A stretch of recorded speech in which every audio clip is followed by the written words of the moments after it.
Jose, we're about a third of the way through the NBA season. A lot of names are being floated around. It's trade bait.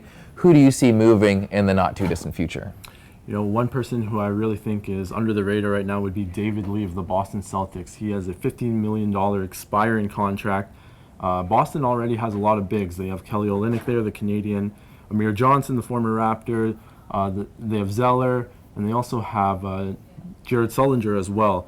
So there's a lot of depth there in the front court. And you know, David Lee, he's not really getting too many minutes. He's getting around 15 minutes per game, and he can still play. He can still play in the league though. And you know, I think that teams that maybe are moving for the future may want someone like that with an expiring contract who can still maybe provide a bit of leadership as well.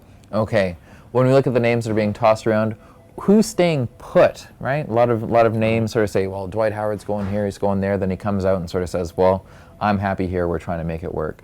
What rumors are just full of bunk? You know, one, you mentioned it right there, Dwight Howard. I think that Hassan Whiteside and Dwight Howard, I don't think that trade's going to happen. If I'm the Miami Heat, I don't want to trade Hassan Whiteside. This guy is already a top, I would say maybe top 3 or 5 center in the NBA.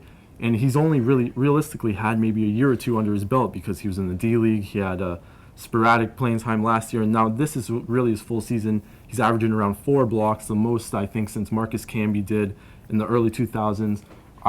If I'm the Miami Heat, I'm not trading for a decline in Dwight Howard, and I think ultimately Dwight Howard's going to stay just because you know that team is starting to really turn around a bit after the Kevin McHale firing. They're above 500, playing some of their better basketball. I think Dwight Howard stays and he doesn't go anywhere. Okay, speaking of Kevin McHale being fired, there's some other coaches on the hot seat in Chicago. We've got trouble there with the players speaking out. What do you make of the situation with the Bulls? You know, I think it's a tough situation to be in just because Fred Hoiberg, he's a first-year coach. Jimmy Butler's obviously an established starter there. He's been there for a while.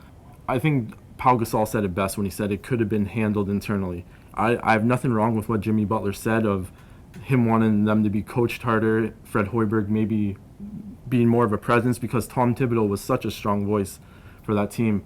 But maybe he could have went about it in a different manner. I think Fred Hoiberg, they have to keep him ultimately because they just signed him to that long, big contract.